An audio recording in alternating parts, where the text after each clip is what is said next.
We have a wonderful convening today planned for you, very engaging.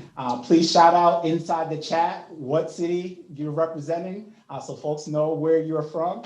And I now have the distinct pleasure of introducing a man who needs no introduction, but someone who in many ways I call the pioneer of the field of comprehensive place-based services.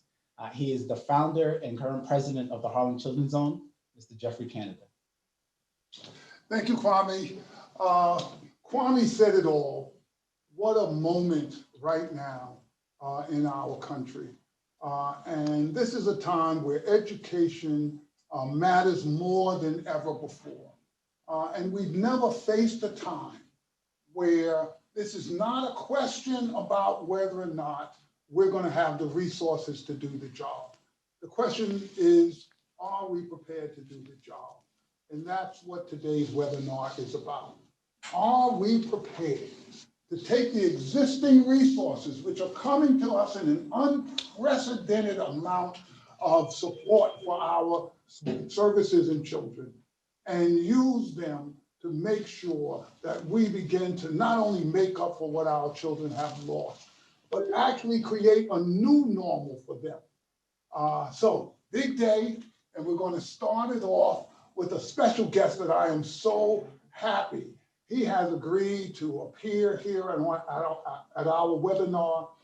It is Christian Rhodes. He's Chief of Staff for the Office of Elementary and Secondary Education. Christian has a long career in education, even though he's a young man. He was Chief of Staff for Prince George's County Public Schools, and that prepared him for this moment. And I asked Christian if he would come and bring us greetings from the Secretary of Education, but also share with us what this moment means to him. So I'm happy to introduce to you Christian Rhodes. Mr. Canada, being a pioneer in this space, an honor just for the invitation to participate and to learn from you all. I do serve as the Chief of Staff for the Office of Elementary and Secondary Education, which is a long title, but functionally means my job is to help keep the trains running on time so that you all have the resources necessary to improve the lives and students and families that we serve each and every day. I see Mr. Steiner on, and it was noted that I was the Chief of Staff in Prince George's County Public Schools, so I had the honor of, or privilege, I was to say, of sitting in front of him periodically over the last several years as in my previous role. But as Mr. Canada said, and I agree, I had the opportunity to learn firsthand what happens on the ground, what happens with our educators who are supporting students every single day. And in my previous life, 132,000 students, about 94% of them children of color, Black and brown, 62% who are identified to be free and reduced meals, 30+% English language learners. These are the students who need our supports the most. And we have to be unashamed and unafraid to call out the need for equity in this conversation. And that's why I decided to join the Biden administration when offered the opportunity, because this administration has made it clear that equity is at the center of decision-making, and it's a daily conversation for us, and we're so honored for that. When Mr. Canada asked me to join today's conversation, he said, hey, can you just do a quick video? And I said, I'm not the best with pre-recorded videos. I don't have the great technology, as you all just noticed. But I do like looking at and seeing some of the faces of those who are doing the work. And that gives me energy and ultimately helps remind me of things that we should focus on.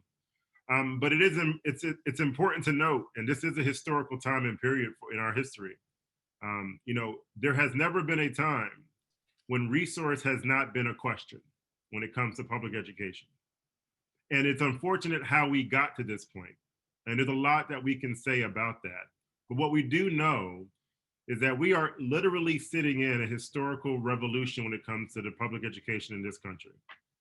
The resources are there, and the need has never been greater. We know the data is very clear about the disproportionate impact of students of color in particular when it comes to COVID-19. And the impact of this pandemic will likely be felt, for generations to come. But the opportunity of this moment is ours right now to seize. It is important to note that the American Recovery Plan that was passed by Congress and signed by the president really lays a blueprint of how we should look at the recovery of this pandemic for our students in particular. The numbers are astronomical, but it is true. $122 billion was passed most recently in March in what we call ARP ESSER fund. And for those who've been in this space know that this was only the third fund or opportunity for us at the federal level to provide resources. The Corona Response and Relief Supplemental Appropriations Act was in December, and the CARES Act, what most of us know colloquially as the CARES Act, the Corona Aid, Relief, and Economic Security Act, was passed last March. So as Mr. Canada said, we're in an unprecedented amount of resources that have made its way from the federal government to our state and local agencies. I just want to spend 2 more minutes just talking about what does that mean for those who are doing the work, and what are some of the priorities this administration has made clear, or as some would say, has made plain as we think about this work moving forward. One, and what's most immediate, is in that $122 billion in funding out of the ARP, 1% of those resources have been set aside for summer enrichment and learning. And we at the department launched a summer learning and enrichment collaborative last Monday and Tuesday, in which we had 46 states, 5 territories, and commonwealths and other outlying areas in the world participate. But with that $1.2 billion is set aside for summer enrichment programs, really focuses states to do a couple main things. One is to use those funds to carry out direct services or grants or contracts for services for students and families that are impacted across our country due to coronavirus. Secondly, we want to employ evidence-based summer enrichment programs across the landscape of enrichment. And that's not just the traditional sit and get summer school. The secretary has made clear that his goal is to have exciting, enriching opportunities for students that don't just focus on their academics, but the social, emotional health and needs.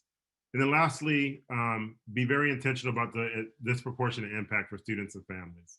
And as I close, I'll just mention that there's a host of other resources that are going to be coming through and guidance that are going to be provided from the federal level. But we want to make sure that every single resource that a local education agency or a state education agency has robust community engagement, support from our community-based organizations, and the appropriate technical assistance to make sure that evidence-based programs are utilized. So thank you for the opportunity. We look forward to engaging in the future, and I'm honored for this conversation to continue. Thank you.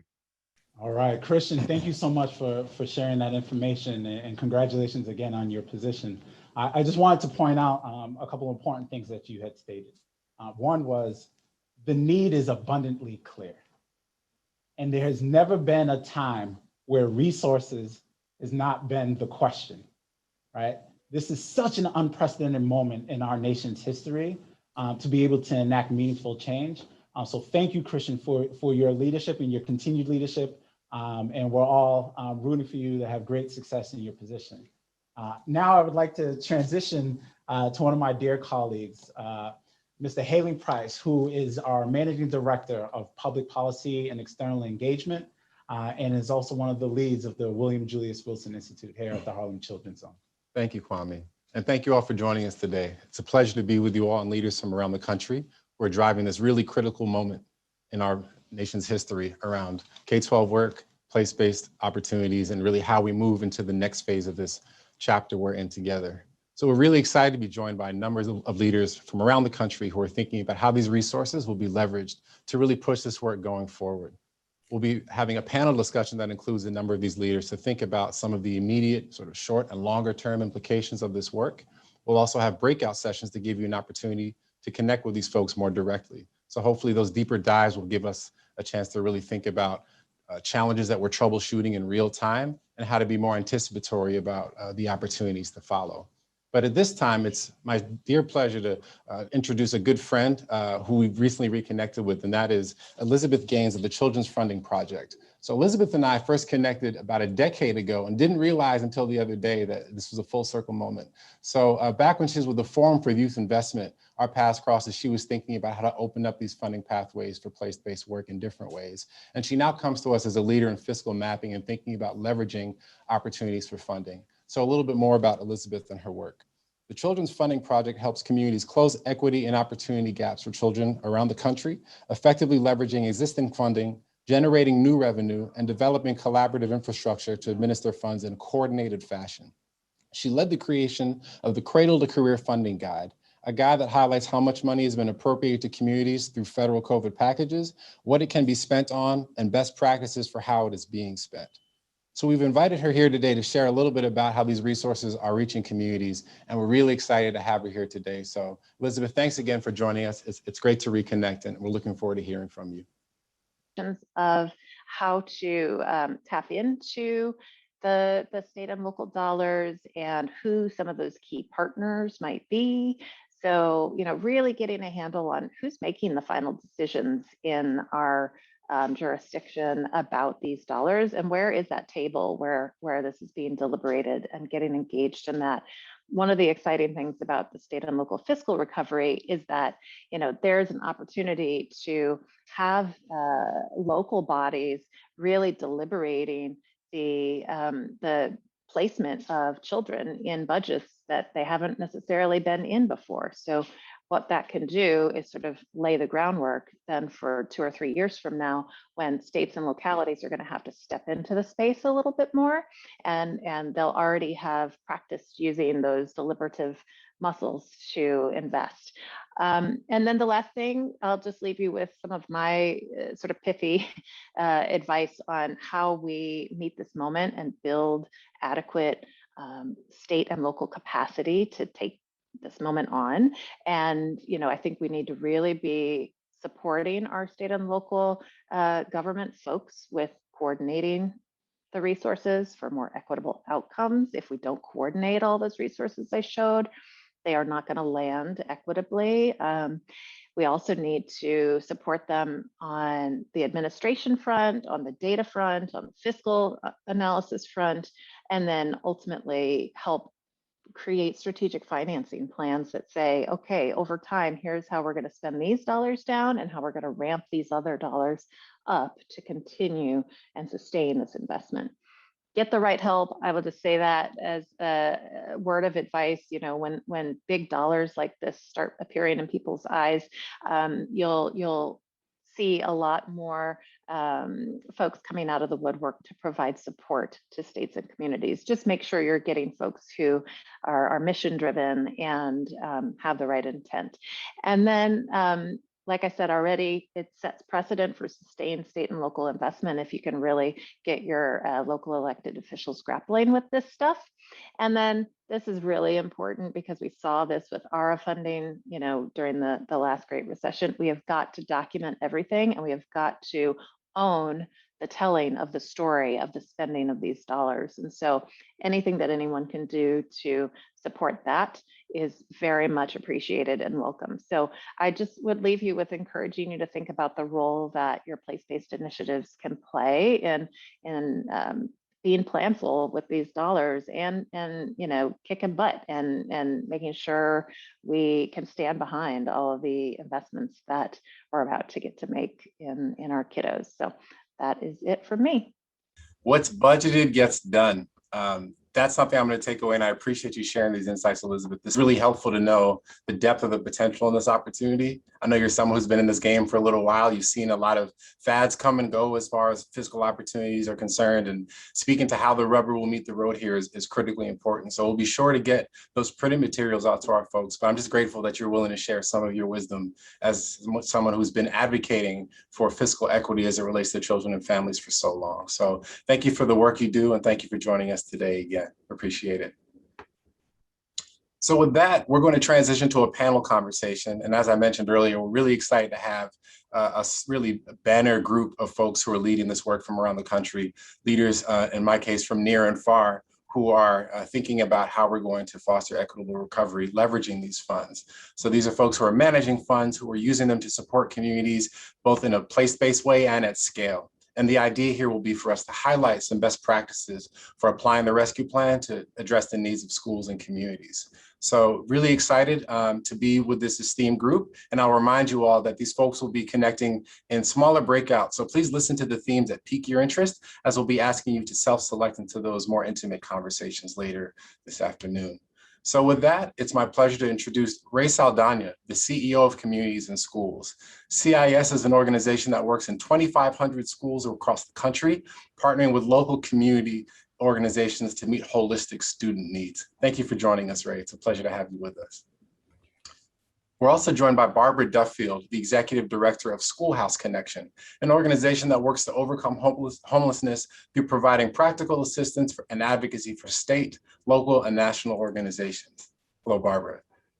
And Dr. David Steiner, a professor and Executive Director at the Institute of Educational Policy at Johns Hopkins School of Education. He also formerly served as the New York State Education Commissioner and the Dean at the Hunter College School of Education. So someone who knows our New York context quite well. Thanks again for joining us, Dr. Steiner. And finally, good friend, someone you saw just a moment ago, our CEO here at the Harlem Children's Zone, Mr. Kwame Wusukesi, who will be sharing more about our perspectives from our vantage point here in Harlem. So, great group of mixed perspectives here, and I want to make sure we can sort of kick some things out to the whole range of folks and then really dive deep across the themes that we know you all are prepared to speak to. So for starters, let's just name this for what it is. The rescue plan is a staggering amount of money. It's a huge opportunity that we don't want to squander. And I hear Jeff say all the time that if we don't get this right, we may not have another window in the future. So when we think about executing with excellence to create foundational change, what are just one or two ways that you think districts and counties can partner together to utilize these funds to ensure we're executing with excellence? And maybe I'll start with you, Dr. Steiner. Thank you so much, and thanks everyone for your time.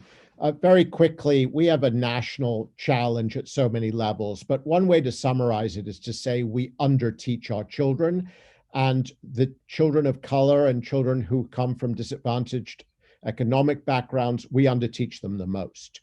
This is an opportunity to reverse that really tragic, long-standing trend. We have the chance to bring children back to the standards of learning of their more advantaged peers. We cannot waste this money by doing endless remediation, trying to cover everything these kids missed, because we will never bring them back. That means we have to accelerate. We have to accelerate using high quality instructional materials. We have to accelerate by preparing teachers to use them. We have to accelerate by choosing smaller numbers of learning targets at grade level that are realistic, not try to teach a mile wide, an inch deep. We have to involve parents and community in supporting the social and emotional well-being of both students, by the way, and teachers as they undertake this work. We have to involve principals and district leaders, but we can change the attitude that has been there for so long, which is reach children where they are, but then stay there. And that has been a tragic outcome for children. We need to accelerate them back upwards, give them the same academic rigor of material and teaching that their more affluent peers have always enjoyed. So this is going to take a lot of granular work. We can talk later about actual strategies, but that I think is a really national opportunity. Great, thank you. Barbara, similar question to you, and maybe to frame it a bit more in your context. We've had over 1 million students disengaged from school over the past year due to the disruptions that COVID has wrought. So how would you think about a few really straightforward, or maybe not so straightforward, strategies that should be implemented to re-engage students collectively as a community? Sure. Well, it starts with identifying them, identification and outreach. In terms of using ARP funds specifically for that, we're encouraging our partners to add additional hours to outreach workers and systems navigators, both to locate and re-engage. If we don't identify, we can't re-engage. If we can't re-engage, and that's sort of the end of the story. So with though a very specific focus on our most marginalized students, those who've been missing, and again, our work specifically is on homelessness. So looking at that very specifically, what we've learned in the past 10 months, if that funding and support is not targeted, it will not reach our most marginalized students. For example, the previous COVID packages didn't have dedicated funding for students experiencing homelessness. We did a survey of school districts. We asked how many are targeting funds towards these students. Only 18% said yes. At the same time, we had a 28% drop in the number of identified students experiencing homelessness, and that's just not real. We know that those numbers are much, much higher. So getting the word out through all means with communication, specifically focusing on those additional hours. You know, one piece that wasn't in the overview, I just want to put in, ARP actually has $800 million in it just to identify students experiencing homelessness and provide wraparound services. So that's a new funding stream. It's more in one shot than Congress has provided in the previous 10 years combined. So lots of new opportunities to talk. We can talk more details later about specifically how that service navigation and identification would work. Thank you. Thank you.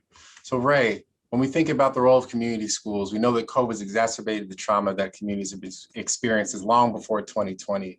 So when we think about the social and emotional learning needs of our students, we know that these challenges aren't new, but how might we think about leveraging this funding opportunity to go deeper on that leverage point? Well, Hailings, thank you for the question. Thank you for the William Julius Wilson Institute for having this conversation. I think it's on a lot of organizations' minds, especially ours at Communities in Schools. We're one of the largest nonprofit organizations working inside schools. And it's particularly that challenge that I think all of us are going to try to confront, which is using AFP dollars and putting it into the constructs of public education systems that are built and have been built over several decades to act and react and spit out outcomes in a certain way. And so the challenge for us at Communities in Schools, let me just describe the secret sauce of our work, is that we have 4,100 trained site coordinators who've gotten very good at working inside schools. And what we do is promote the social emotional learning, the wraparound student services, to use one of Barbara's terms, system navigators, because it is incredibly difficult, not just for students, but for families to take advantage of all of the resources that may exist in their communities, or that may be built with AFP dollars along the way. So we believe having an individual in the school relieves the pressure from teachers and principals who are going to take on this tremendous task that Dr. Steiner talked about and is emphasized with AFP dollars, which is learning loss. But let me just call out where I think that path can take us if we're just exclusively focused on the old traditional mechanisms of measuring academic inputs and outputs.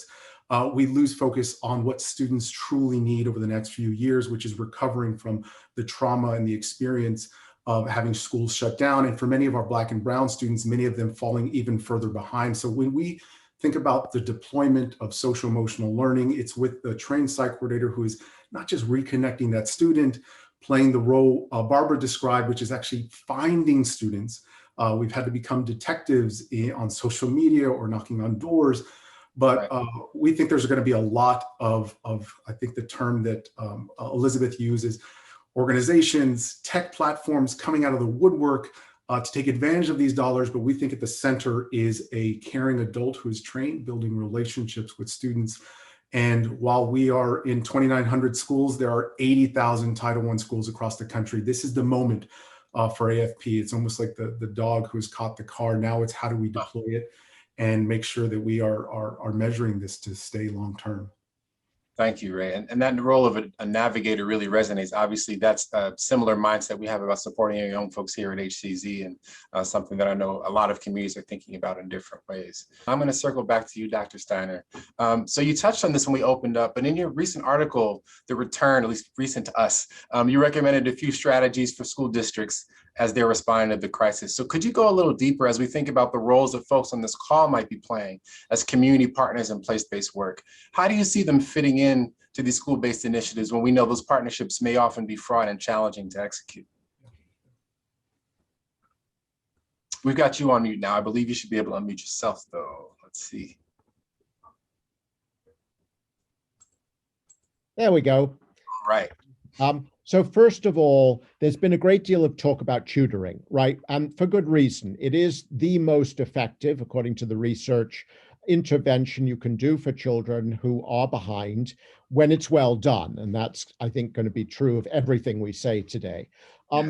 Now, where are those tutors going to come from, right? They're going to come from the community. We cannot double burden teachers to do tutoring on top of teaching. We got to work with our communities, with our community colleges, right? With different organizations, because we're going to need many of these people at scale. We're going to need to ready them for their work, right, of tutoring. So that's the first point. The second point is parents, right? We have not done a good job of communicating, especially with parents in lower income communities. Obviously, Harlem Children's Zone is an exception, and many of those who are on the call have organizations that are an exception. I'm talking about, by and large, we have not brought them in to be effective partners of their children's learning, right? Are we letting them know what the children are studying that day in school, what our expectation is for the afternoon, what they're getting in their tutoring, what they're getting in response to intervention? Parents are a critical component of learning. That's the second point. Third point, we have about 13,600 school districts in this country.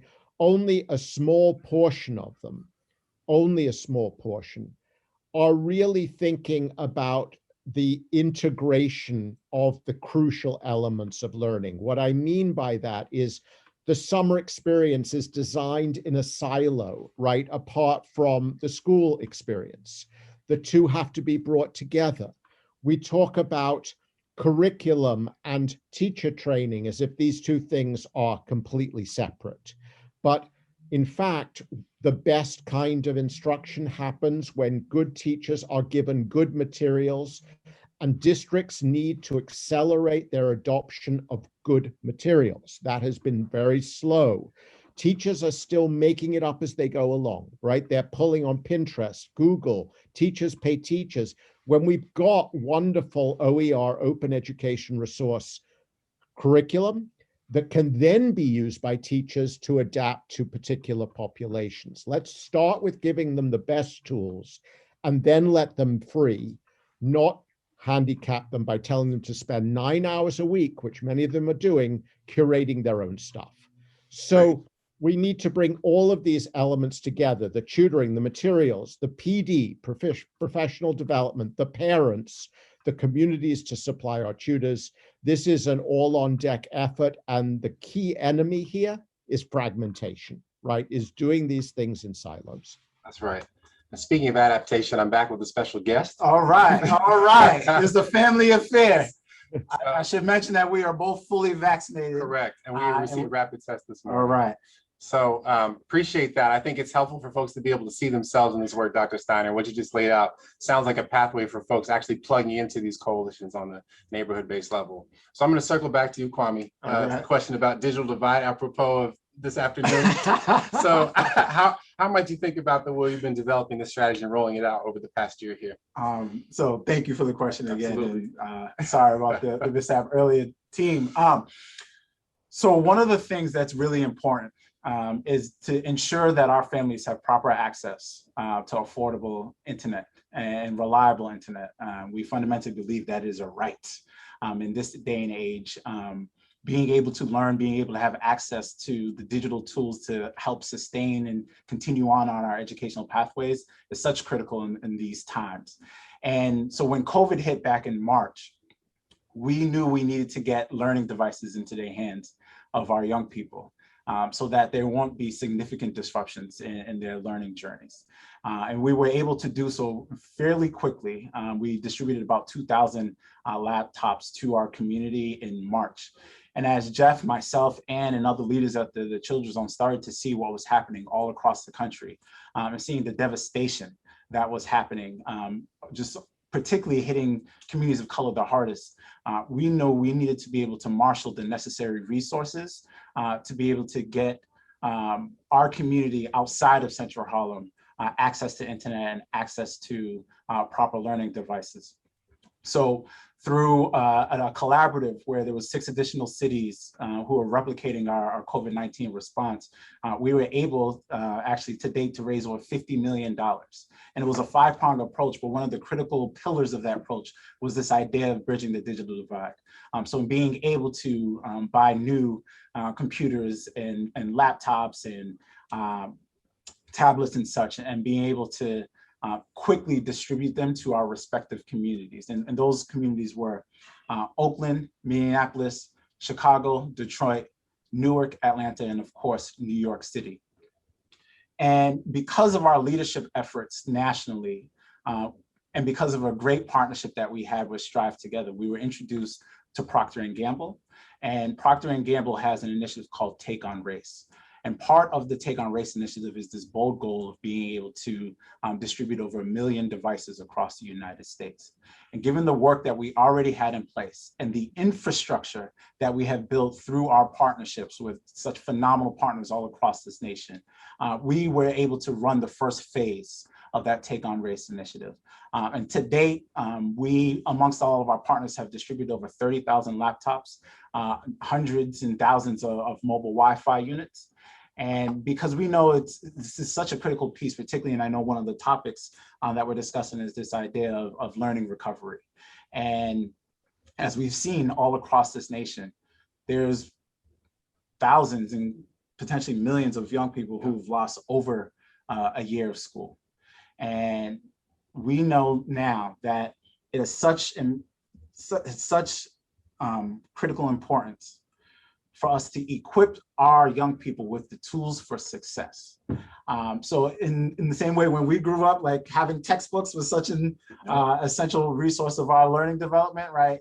Having a functioning learning device, digital device, I think is going to be one of those key elements that is forever going to be necessary in the toolkit of our young people. So we continue to codify our best practices in terms of distribution, tech support, right? Because it's one thing to be able to buy a device and hand it to a young people. But as you all know, particularly with our young people, there's missing keys, there's broken devices. So this is going to be an ongoing need that we are equipped to address across this nation. Thank you, Kwame. And I think it's a really wonderful example of us taking advantage of an influx of resources, developing a strategy and scaling that rapidly to think about how to make impact in a broader way.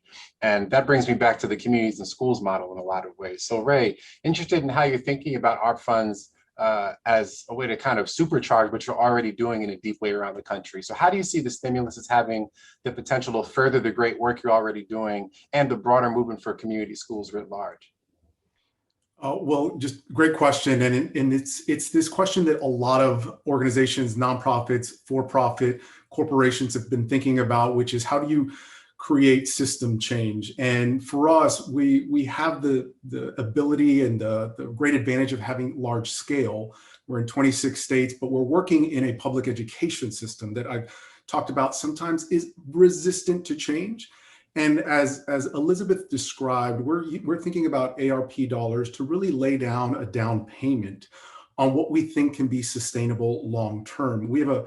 I think there's a vision for us at Communities in Schools that we have a site coordinator, and it may not be at Communities in Schools, but the field of integrated student supports, wraparound student services, working inside public education all across the country needs to be not just a nice to have, but a must have. And that's what we think ARP will do.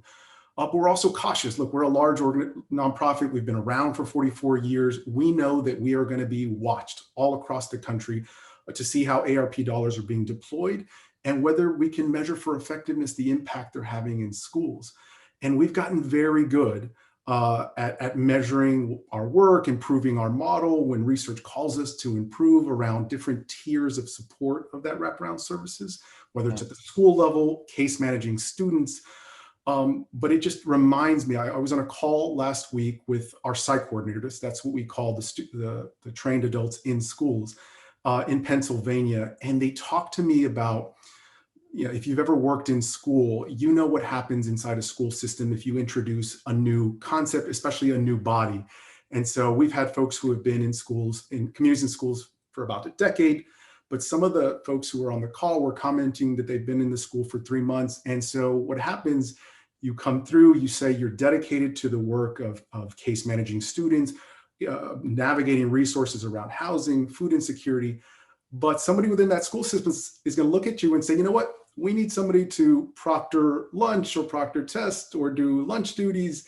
And all of a sudden you get pulled away from the mission and the reason that you're there. So we have to have a lot of honest conversations with our school partners to say that we're there for the challenges of the students, not for the challenges of adults. We want to be helpful where we can. But if this is going to scale with impact, there has to be a model that we follow around data and monitoring our systems. And we're honest with ourselves, even at communities and schools. And we hope other nonprofits are honest with themselves about what can scale. And not everyone is ready for that. Not everyone is ready for the deployment of ARP dollars. And I think it takes for us to make sure that we are, as an organization, dedicated to social emotional learning, dedicated to partnering with researchers like David Osher at the American Institute of Research, that I'd love to get into a little more with the breakout group, to say how we actually measure the beginning of the year and the end of the year, students' levels of social emotional learning, engagement, and developmental relationships that we're building with students, again, in a school system that oftentimes fights that resistance. And we think that ARP is a down payment on creating the blueprint to restructure the architecture of schools to create must-haves and not just nice-to-haves with wraparound student services.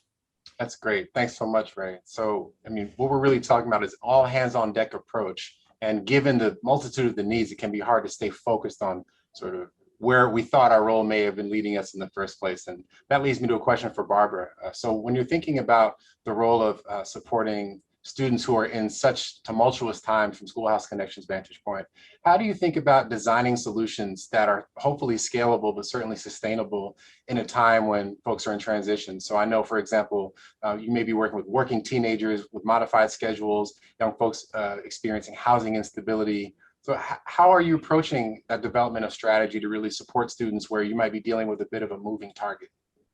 Sure. I think that, there's a number of lessons learned that we can take with us moving forward. I mean, some of the virtual options have worked for students who are very mobile, for students who have competing schedules. So maintaining those to the extent that they are working, offering extended modified school hours. One thing I think is really important is being really flexible about how we offer and award credit. If you go to work, you want to get paid. If you do 2 hours of work, you get paid for that. So, to have students who've done some work during this and not get any credit for it is disincentivizing, will lead to disengagement, lead to more dropouts. So looking at, partial credit and how to award those. And I'll put a link in the chat box with a resource for how we can award and accept partial credits for students who are homeless. I also think understanding the role of between siblings. Our work specifically, students experiencing homelessness, secondary level, they're missing school because they're taking care of their siblings or they've got other responsibilities. So if we are connecting child care and early childhood to the work that we're doing, then we're able to focus on the whole family and really address some of the sibling relationships that are so vital. And by supporting siblings, we're supporting all children in the family. So those are just a couple of the ideas and things that we're looking forward to expanding, again, with the influx of resources. Got it. Thank you, Barbara. So in a moment, I'm going to give a few instructions to our participants on how they can continue these conversations with you all. But before we break out into the deeper dives, I just wanted to give us an opportunity to have a bit of a round robin as we close. So with everyone in the room, I'm wondering if there's one takeaway our speakers would want to impart on the group, and just thinking about how we best seize this moment. As a nonprofit leader, as someone who's really driving place-based work, what should be top of mind as we're approaching this opportunity with the rescue plan? And maybe we can start with Kwame. Sure. I think this is a unique opportunity for us to reimagine education. And as I heard a number of the comments from my fellow panelists, right? Thinking beyond just what happens in the hours of 8 to 2 or 8 to 4, wherever you may be in the country, how do we think about extended school days? How do we think about after school programs and evening program? How do we think about weekends, extended school year? How do we think about reimagining the talent pipeline and the necessary investments for the training and development that needs to occur to prepare our education workforce for what is going to be our new normal, right?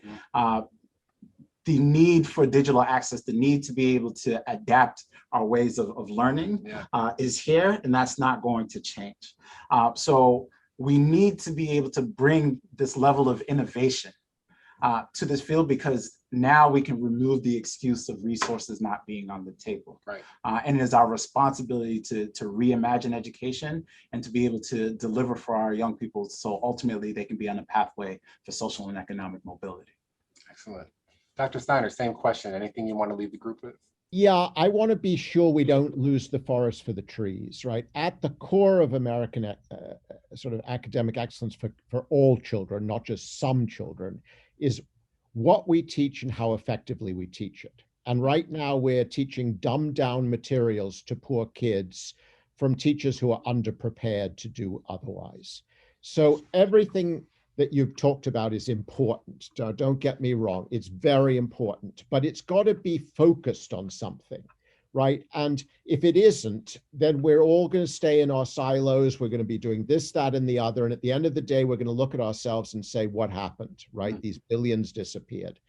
Unless we change the daily instruction that's happening in Baltimore, where I'm sitting speaking to you from, where 10% of African-American boys are proficient on our very modest standards, 10%.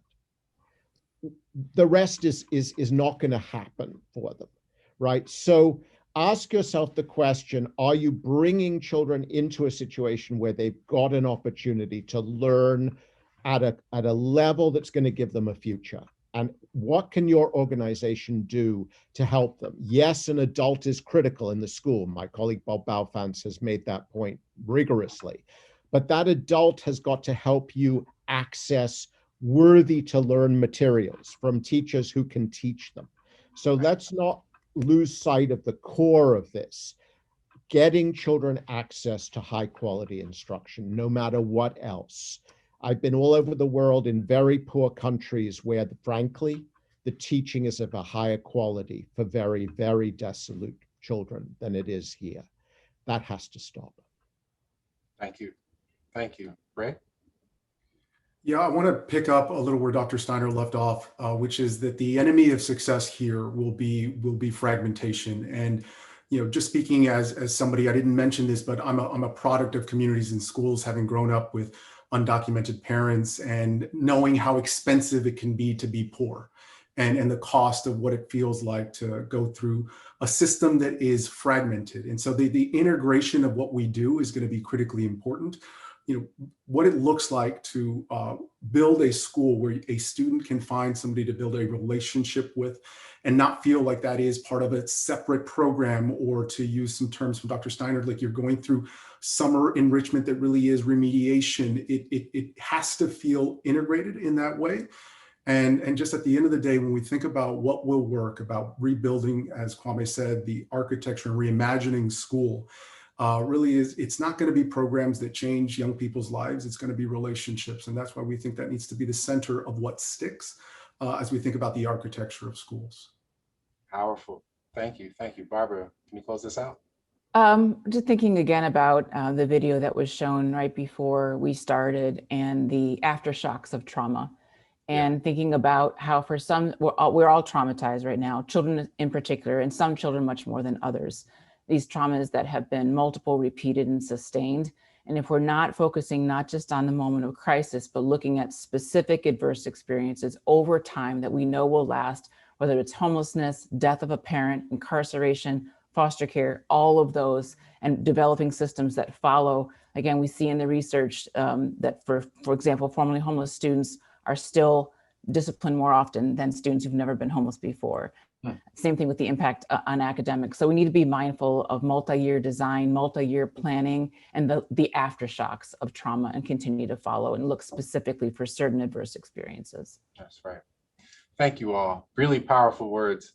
So much was shared that I'll be carrying, and I know we'll have an opportunity to go deeper. So we're now going to give folks an opportunity to explore these topics in more depth. So in a moment, we're going to break out into 4 separate rooms. Some folks are going to stay here with Kwame for the digital divide conversation, and then our 3 other conversations around social emotional learning, homelessness / absenteeism, and learning loss will be the other 3 breakouts. So you'll have a facilitated Q&A, an opportunity to go deeper. So we'll pause for a second as you all can select into those groups and reconvene in just a moment. Truly. All right, here we go. How about now? We good? Excellent. So what I was just saying, you probably saw the laughs, you didn't hear them, is that I had a chance to eavesdrop on one session on the digital divide, and I know Kwame had a robust conversation. Also great to see so many of our long-term friends and supporters and one of the co-founders and originators of this institution, George Caldoun. So shout out to you, sir. Thank you for joining us. But heard from a number of folks about some of the ways that we can get really tactical about leveraging this opportunity. As we know here, it's both about seizing the moment to transform systems and really designing programs that we can execute with excellence. So a few highlights I'll raise before we close out. One thing I heard is about the importance of measuring the impact. So in particular, when we're talking about interventions like social and emotional learning, it may not be tied to traditional outcomes and indicators. So how can we really design systems so that we're tracking progress, even if we're using unconventional methods? Another piece was around having a plan for comprehensive community support. So as we heard earlier from Ray about this sort of community navigator role, there's a lot of work to be done around really triaging the needs of students on an individual level. That may not always scale easily, but we really need to be intentional about how to be anticipatory in that planning and design around the needs of the folks we serve. And the last point that I heard Kwame and others raise was around the importance of a learning community. And that's one that hits close to home for me, because part of what we're trying to do here at the Wilson Institute is to really develop that connective tissue that folks around the country have a platform to learn from what's happening in their own communities, share with each other, test hypotheses, and really push the frontier of what we think is possible in this work. So I'm really excited to be in a part of this learning community with you all. We're learning as we go along. And today is a great example of what it might look like for us to share some of those practices in real time. So with that, I'm going to pass it back to Kwame, who will close us out. All right. So thank you all so much for being with us this afternoon. It was a fantastic time here, and I learned so much. And one of the things that resonated with me is this idea of this is nation building work. And in many ways, we might feel alone or in our respective communities of trying to solve very complex problems. But these problems are problems that exist all across the nation. And as Halen articulated, part of the charge of the Institute is to be that connective tissue, to convene us, to bring us together, understanding that you have a community of support that is willing to work hand in hand, side by side with you in order to be able to solve these challenges. And this is a very unique time in our history. And it is so important that we do not squander this opportunity to make a meaningful impact on the lives of millions all across this nation. This is a unique opportunity for us to reimagine education. And again, we have removed the excuse of resources being the barrier for us to invest in communities that have been underinvested for generations. But how we respond in this moment is going to set the pathway for generations to come. So I'm excited about the challenge because I'm confident and hopeful that collectively we will be able to come up with the effective solution for our communities. Here at the Institute, we will continue to host additional seminars and webinars. Our next one is scheduled for May 25th, and we'll dive a little bit deeper into how do we leverage the summertime and some of the best practice strategies happening all across the nation, being able to address this question about learning loss. So stay tuned. You will hear from us with more details on the May 25th convening.